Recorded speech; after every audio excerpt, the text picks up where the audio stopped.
Well, I'm excited that you have the putting alignment mirror. Let's go through how do you get started, because I want to make sure that you get started correctly. More than anything, I want you to putt better because you have the mirror. So here's what we do first.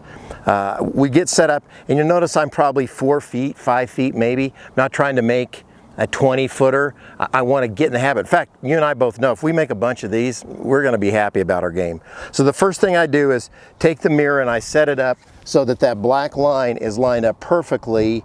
In this case, it's inside right edge of the cup. That's where it ought to be. So we get set up there. The center line is where it's supposed to be. Red line is square. Good. This may freak out your eyes a little bit. You may not be used to seeing exactly the correct alignment, but hit a couple putts so you can sort of just get used to this alignment a little bit. Good. That's step one. So here's the second step that I work with on the putting alignment mirror. I want to kind of work on my setup, and one of the most critical parts of the whole thing is to get my eyes over the target line of the putt. It helps me eliminate what we call parallax error. So I want to step in there and get my eyes so I look down and see my face, and I get both eyes on the black line. I'm trying to do two things. I'm trying to get my eyes on the target line, and I'm trying to eliminate this motion where my eyes are cockeyed either direction.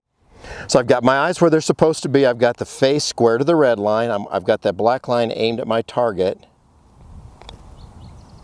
Boom. Now think what we've done. We have set up our posture to be so much more consistent because our eyes are in the same place, and probably the bend for my waist is in the same place. We're getting a lot done right now with the putting alignment mirror for our setup and working on our stroke a bit. So the third step, and take these at a proper pace. Don't try to do everything at once the first day, but we're going to create a gate for the putter to swing through. And the idea with this is that if the putter swings through the gate, it's going to come in and I'm going to hit the ball in the center of the face. If I hit a tee, I would have hit it way in the heel. On either side, I would have hit it in the toe or the heel. But with this, the putter has to swing through, and I catch the ball right in the sweet spot of the putter. So it's just an easy thing to add, but it's very important, because if I can hit the ball in the sweet spot of the putter, now the ball's going to come off rolling right. So we've got review, alignment, face is square. I got my eyes where they're supposed to be, and now I've got the putter swinging through the gate, and I'm hitting the sweet spot. We've accomplished a tremendous amount with the putting alignment mirror so far already with these 3 steps. Boom. So the next step, and it's a bit more advanced, but I want you to see it as we've got all these things set up, is occasionally you'll see where the putter comes back too far, and then I kind of decel it coming through and I just don't roll it properly.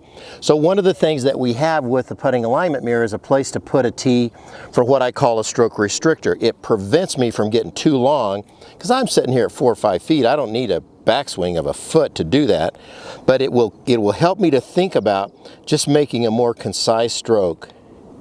If I do that, I can control it. Don't forget this. If you have a big strong mallet, a long mallet, the back of my putter were filled in, I might take this tee and put it back here, because you know the putter's going to take that much, so it only gives me a little bit.